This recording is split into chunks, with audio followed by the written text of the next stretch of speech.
Hey guys, welcome to an episode of Deleted Scenes. Julian.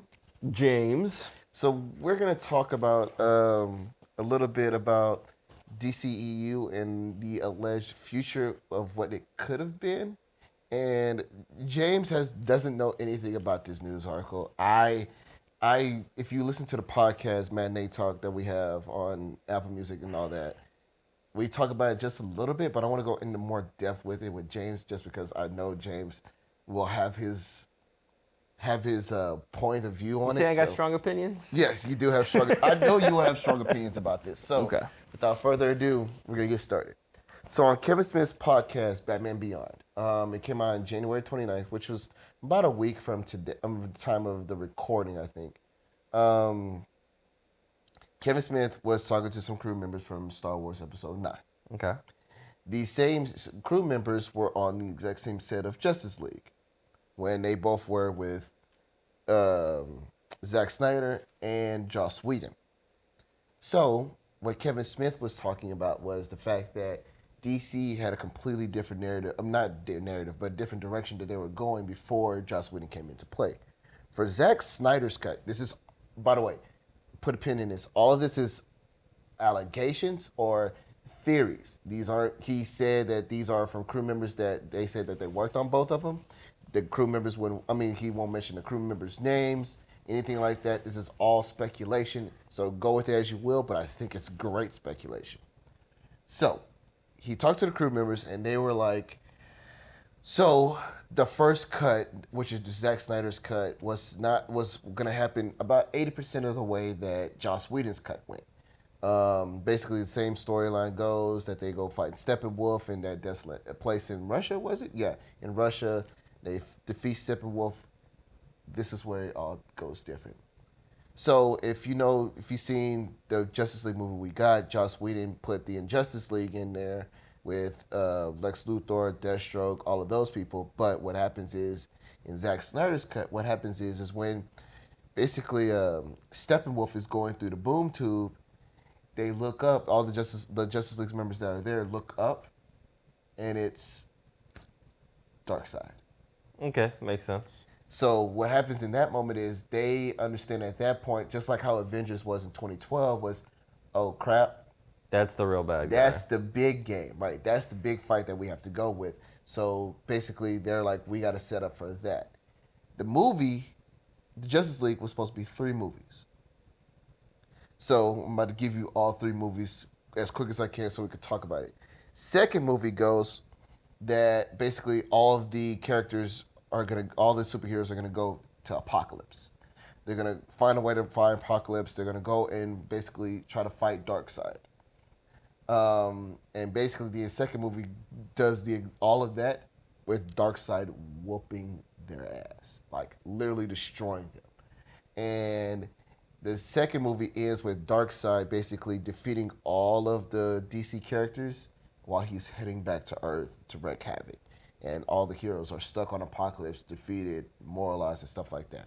With that being said, in the second movie, we're supposed to get more of the cosmic heroes. So they thought about maybe John. They didn't really talk about John as much on the crew. But for sure, the Green Lantern Corps is supposed to be in this one. Makes sense. So with that, let's backtrack a little bit. Remember in the trailer, I don't know if you remember in the trailer, remember when like Alfred, who was played by Jeremy Irons, was like, oh, you're here. Let's hope you're not too late. Mm-hmm. That was supposed to be Green Lantern, not Superman. Okay. So everybody was supposed to be like, oh, yeah, that's Superman. Of course Superman is going to be in this one.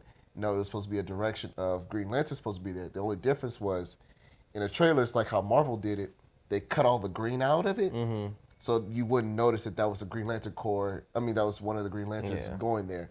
So they just made it that and used that. And so I was like, yeah, okay. And so the third film is basically them getting their morality back, them getting basically building up their characters like how basically Endgame is going to be, and the Justice League going to fight Darkseid, defeat him, and basically make him go away for a little bit until he decides he wants to come back. That was the plan for DC. That was the plan for DCEU. Warner Brothers was okay with it until something happened during like production. You know, Zack Snyder had to basically go on family leave. Basically, he got the boot from Warner Brothers. Joss Whedon came now, and now they're doing a complete different direction. They're not going as dark anymore. They're more lightweight. You know, we got Captain Marvel. I mean, Shazam. Sorry for people who don't know. The actual Captain the Marvel. real Captain Marvel. But besides the point, Shazam and all of those characters. In your opinion, what do you think of the speculation? It probably would have been trash still. You still think it would have been trash, even though the concept sounds amazing. Like, in my opinion, that actually sounds like the Justice League movie I would have looked forward to. And to be honest, that's what I wanted to see at the end. It was like, do we forget that Steppenwolf is an agent for Darkseid? Like, why didn't we see Darkseid? Here's the issue. The issue with the Justice League movie for me wasn't the villain and like where the story was going. It was the lack of character buildup. Okay. It was the fact that, and I mean, this is like a very like heavily said thing. It's with all the like Marvel. And the thing is, I'm a huge DC fan over Marvel. I love the DC characters. But Marvel having the extra time in movies to build up to a big thing versus like, here's a couple characters. Also, here's some more, and they're all fighting together. Like, that's the only issue. It wasn't the necessarily the writing or it's not the dialogue or the acting or the villains or anything that's the issue.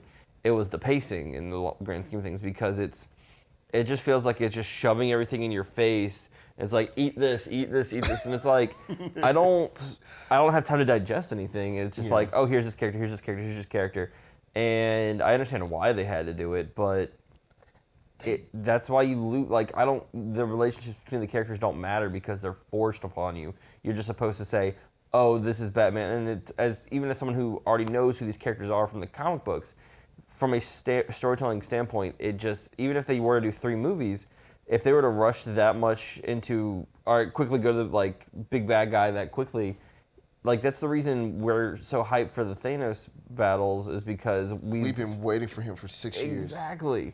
So to have your big villain just almost immediately be there and fighting him, because like, I mean, obviously it would have probably been a couple years between movies, and it would have helped out with the real life pacing and story. Yeah. It still probably would have felt overly rushed in the end, and I probably would have still felt the same overall. I feel like, and I agree with you on that, I feel like if they would have did this, and if they would have did the timing correctly, I would have been down. I would have been so down, because the thing is like what Johnny was saying, and like I agree, Darkseid is a way better villain than Thanos. Like, to be honest, Marvel stole the ideas for Thanos from Darkseid, because Darkseid was such an entity being. Like, to be honest, like almost Superman couldn't even beat him. Like, to be honest, before the whole I keep forgetting your name, Doomsday thing, like Darkseid was the guy that could kill Superman if he pleased, right? And that's why I'm like, I want to see Darkseid on screen. Like, on live action adaptation, I want to see Darkseid like go off, right? And like, I agree with you with pacing. What DC has been doing, what they've been doing, and which is the biggest problem right now, is they're trying to shove all of this universe stuff in your throat right now, and expect me to be taking all of it and be okay with it. Whereas, like you said, which is the great thing about Marvel's formula right now, is like, I built that point. I built this movie together. I built all of this story for you to get you going. Now, all of it's paying off. Like we said in Up to the Real, this is a 22 movie story arc that they're going to finally end after this year. 11 years of movies that you're putting together to finish one big story arc, right? And DC didn't earn that. No. They didn't. The only character development we got was Superman, and we got half-ass Batman's story arc, you know? And yeah, granted, we got Wonder Woman, and then we got Aquaman, but that was after you introduced them, and it's like, why couldn't you make a movie while they were doing that? And so now it's like, Disney, DC is now trying to backtrack and slow the pace down, and that's why I think the whole idea was scrapped.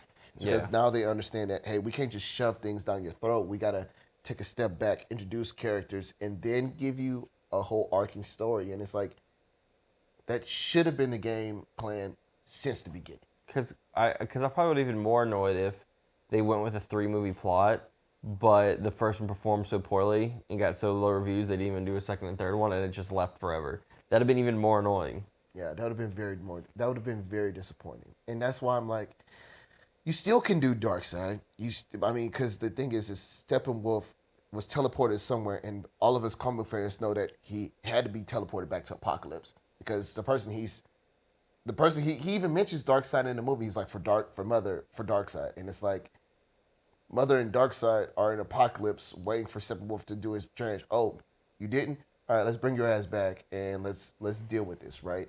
And then now you're going with the Injustice League, and it's like. And also, are they going to? I don't know if you even carry the same plots because you have half the heroes, Wonder Woman and Aquaman and stuff like that, who still exist. But then you're gonna have, as I said, same actors. You're gonna probably have a new you're gonna have a new Superman if you pull up Superman. You're gonna have a new Batman. It's like if Ben Affleck and Henry Cavill, because the thing is, neither one of them has said that they're done with the role yet. I thought Henry did though. Henry said that it was a fun ride. He's just waiting. He's done. That's like saying that Chris Evans is done. Okay, but here's the thing. Can you imagine if they got what's young Anakin actor? Christopher Hayden. Yeah, Christian Hayden. Yeah. Yeah, okay. Can you imagine they're like, hey, you want to come back and play Anakin? He'd be like, hell no. Henry Cavill, like, great actor. The Superman movies are like a mark on his career at this point. I mean, true, but why would you want to willingly go back to movies that people have hated you constantly as that role? And he was good as Superman, but the movie sucked. The thing is the movie sucked, and that's Zack Snyder's fault. And the thing is what I loved about Justice League, this is one of my lighter moments, is that Henry Cavill came back to his not up and coming, but came back to what Superman was, right? True justice the American way, and he was more playful. He was more smiley. He was like the Superman that I've known in the comics that you gave me, which granted, you played a great accurate portrayal of Superman, or the most accurate you can give me, but at the same time, it's like... I don't remember a single line of his in Justice League. I just remember him for a long time being quiet because he was like a zombie. See, he said a lot of cheesy stuff in the end where he was like, oh, is this guy still bothering you? And he flies up and punches. Oh, yeah, Which also annoying because Superman can get whooped by Wonder Woman, but then he comes and says, that's a whole other story. Again, the movie, we're not talking about how bad, terrible Justice League was. I gave it a chance. I'll put it this way. If Justice League would have came out 5-6 years ago, 2012, same time as Avengers, I think would have been okay with it. But because we had so many better and more amazing comic book movies, that's why the movie bombed. As someone who really likes the character Superman, really likes Henry Cavill, I didn't like the way Superman was in it than Justice League at all. I thought he was fine in the other two movies. I agree. It's just they completely shifted the tone, and that's the problem. Like that's another thing. It's like now that they've went from this darker to more lighter tone, now we're gonna get a lighter Superman. We're gonna get a lighter Batman. Which again, my biggest concern about Justice League was Batman in Batman vs Superman. As much character development you gave him, you set the tone for him to be a darker Batman. Yeah. Give me the darker Batman. Because then you immediately tone that back in Justice League in a way, though. Right. Batman vs Superman, he's super dark, killing people in Justice League. He's like, I have money, that's my superpower. And it's like, all right, like, I would have been okay with it as a Batman, a diehard Batman fan. As much as I hate the idea that he's killing people, explain it.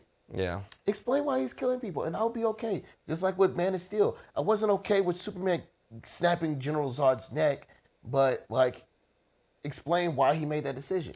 And also, like, the whole idea of Batman hating Superman in the beginning of that movie would make sense if Batman didn't kill, because he hates that Superman's reckless and killing people and kills his villains. And he's like, no, I can't have that, but you do that too.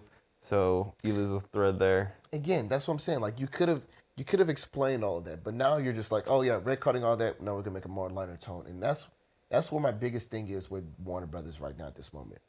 And like a big producer said when I was interning at LA years ago, was like, DC needs to understand that their own niche, the fan base is there. Just coast. Literally, to be honest, this is what he meant by that. Like, literally, all you had to do, literally what you got to do with Justice League, DC in general, because to be honest, there are more DC fans than there are Marvel fans. The only reason why Marvel fans are, I'm saying There this. was. There was more, right? Like there are more DC fans who love the DC comics more than they love the Marvel comics. Like I was one of those people. The only thing is the fan base is there. What you need to do is just give us an entertaining story and a story that we cared about. DC shot themselves in the foot with the New 52. That's why they have this whole new Rebirth series. And Warner Brothers is doing the exact same thing. It's like we made a darker tone. Now we got to balance it out with a more lighter tone. And it's like, I mean, I get it, but at the same time, it's like you're so all over the place. This universe, expanded universe, is like almost on faulted foundations, and now we're like supposed to be okay with that. Yeah. And so, like, I love the idea that we would have got Darkseid. It's just do like how Marvel did. Wait 6 years to give me Darkseid. Like, build up why Darkseid is trying to destroy Earth, or why he's so fascinated with Superman like he's supposed to be. Like, give me that reason. Give me why he wants the anti-equation. Like, give me that. But I don't know, man. I'm upset with how Warner Brothers has done the DCEU. Now we're getting so many different spin-off movies. We're making a Joker movie that won't make it to canon. We're going to make a Matt Reeves movie that's going to be earlier in the canon. It's like, what are you doing? Yeah. It's to the point where I don't even care about their movies anymore until they give me something that actually looks good. Like, it has to be really surprising because everything they're showing me I'm constantly just bored with. Like I said, Shazam looks okay. Yeah, but I probably won't go see it in theaters at this point. I'll probably wait to see it at home or something. I'm gonna use $3 to go watch it. It's a superhero movie where they've hardly shown any villain stuff at all. Because it's about Shazam, though. True. Superhero movies are not just about the superhero, though. It's as good as their villain. I agree. Yeah. And I mean, the only DC movie I'm really worried about is, again, Joker. That's not even about the canon, and 1984 Wonder Woman, which won't come out till 2020 now. We also got the pictures of the Birds of Prey cast, Harley Quinn movie, whatever. You got to bank on Margot Robbie now. I mean, she's one of the actresses who, when she got cast as that role, I was like, that sounds great. But everyone else, Suicide Squad, sounded awful. And I heard that I still haven't seen Suicide Squad all the way through. Really? Oh God, I try to watch it. I watched the beginning. I'm like, this is god awful. And then I turn it off. Wow. I see like the part where like the guy's like, "There's not even bombs on our collars." He's like, "You're right." And then he goes and swings away like Spider-Man, and his head explodes. They're like, "Oh, got him." And then some really bad stuff. I don't know. She's a good actress, so whatever. We gotta make a drinking game out of that now. Thank you for reminding me. I need a death drinking game. No, all right. So real quick before we wrap it up, like when I was in LA, when after Batman vs Superman came out, we literally made a drinking game out of the movie. We were like, for every time something doesn't make sense, drink. Every time Zack Snyder does a flash flare or makes a dark gray, drink. Every time like Superman or Batman says something stupid, drink. I was says the word Martha. No, so we made a plan that when it goes to Martha, you gotta you gotta refill your drink and then finish it, right? We didn't even make it to the 40-minute mark. No, of course not. We were drunk by the 40-minute mark. Like that's how bad we were. And the movie was that much better. It still wasn't. Like I was drunk, like what the fuck am I watching? But yeah, like I don't know. Well, with that being said, what did y'all think of Kevin Smith's like newfound footage or newfound speculation of what could have been with the DCEU? Do you think it was a good idea? Do you think it's a terrible idea? Do you think DCEU just need to hit the reset button? I think they need to do like the Monster Universe for Universal. Put a reset button on it. Anything you got to say about the DCEU? No. There's nothing to be said right now. Just go watch the animated stuff. Like where Marvel destroys it in live action movies. Go watch the DC animated movies. Like they're so much better. And it's so much more weirder. Like they're weirder, but they're better. That's the weird thing to me. They're more like for the hardcore fans. They're so whatever. Whatever. But from all of us here at Stage 3, guys, thanks for joining us and stay tuned.